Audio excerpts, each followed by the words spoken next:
What up, YouTube? It's me, Isaac, coming to you with another edition of my life. So, so every morning I end up giving my cats their. I don't want to say because I know they'll come into my apartment and they already had them today, and I can't even spell it because they even know what that means. They even know what it spells, which is really, really, really weird that a cat knows what that word spells. So I'm sitting back here just waiting for the sleeping fog to for me to wake up. I noticed that one of my cats who has it's the cat with many names. He has a different name depending on if he's in the main house or the apartment. And and so I noticed that cat sleeping on the other side of the room. That was one awesome way to wake up, and it was a perfect reliever. I know I've been up for hours, but I knew what I had to do in the Mega Man Battle Network Legacy Collection. I knew exactly where I was coming up to last night, which is the reason why I put it down because I didn't want to be stressed while trying to sleep.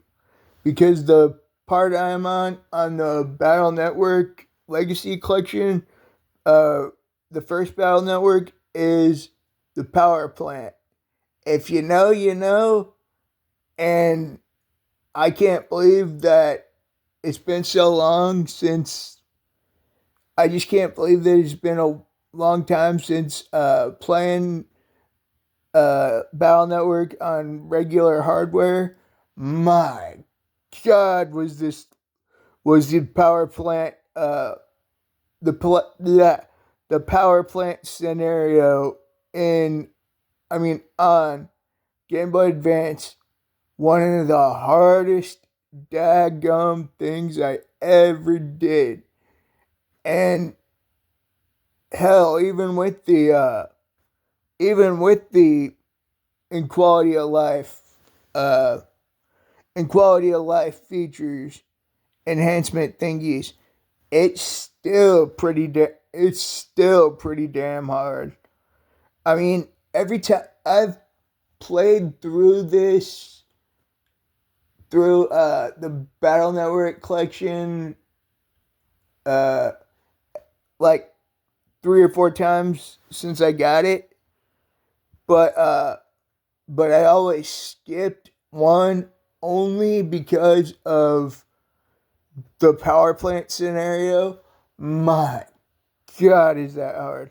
It's so funny that a game a game that is quite literally just the ROMs that were on the Game Boy Advance cartridges is as tough as is as still as tough as it always was, even with the little bit of enhancements that they gave you for uh for the games.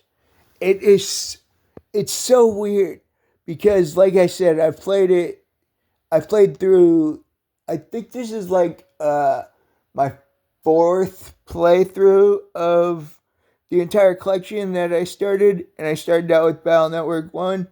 I've been playing that for about a week now, and now I'm on to the worst scenario in the game.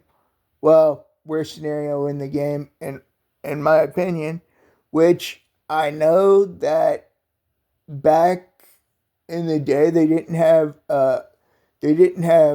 written guides to tell you where to go. You either had to roll the dice and get really really lucky, or you had to keep trying, or you just had to let the battery run low. And I'm not talking your Game Boy battery. I'm talking a battery that kept Mega Man, that basically the power system for Mega Man in the power plant. And let me tell you, the I had sorry, I'm having trouble talking for some reason.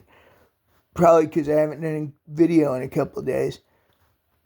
But yeah, as I was saying, I I remember playing Battle Network on regular Game Boy Advance. Well, technically Game Boy Advance SP because I did have a Game Boy Advance, but I couldn't really use it because you know there wasn't any backlight for it, and the SP had a turned on turn on button for the backlight. Thank God the SP had a backlight.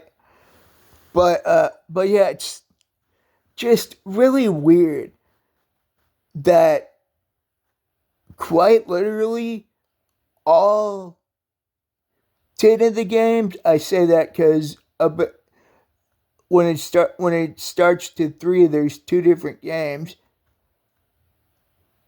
and same goes for actually let's see, Star Force Collection has one has three, two has three, and three has two. So there's like 8 games on the Star Force Collection, which just came out a couple of months ago, and there's also 8 games on the actually 10 games on the Battle Network collection. I've just been having a blast playing, and I know I said I'd restart the my life, my adventures as blank, and my adventures as Mega Man Series 2. Well, actually, that should have just given away what the blank was. But yeah, it's just been an interesting and wild day. My cats are adorable, wherever the heck they are. I thought one was still in here. But yeah, it was really weird. Like 45 minutes ago, my cat was trying to play my guitar. It was kind of cute. It was he only found one string, and that's because that string kind of broke when I was tuning it. Let's just say, and I didn't realize how far I was tuning it, so it broke off, and I just decided, screw it, I'll wait for my brother to do it, which was just around Christmas time when my brother did it, and I can tell you this, I need another set of strings now because the ones on my guitar now are starting to oxidize. I mean, it isn't as bad as it was before my brother changed them. Good Lord, were those oxidized. Good God. I really needed strings back then. This time, they're not oxidizing as bad as they were. Well, then again, I had played with those a lot longer than I had played with these. These have only been on since just before. It was either December 21st or December 26th when my brother put these on. But yeah, it's been a really good day. I'm looking forward to hopefully taking down hopefully taking down the power plant scenario. I'm your host, Isaac Brummett. Please like, subscribe, share with your friends, leave a comment. Peace out, y'all. Have a good one. I know I sure as shit will. Peace out, y'all.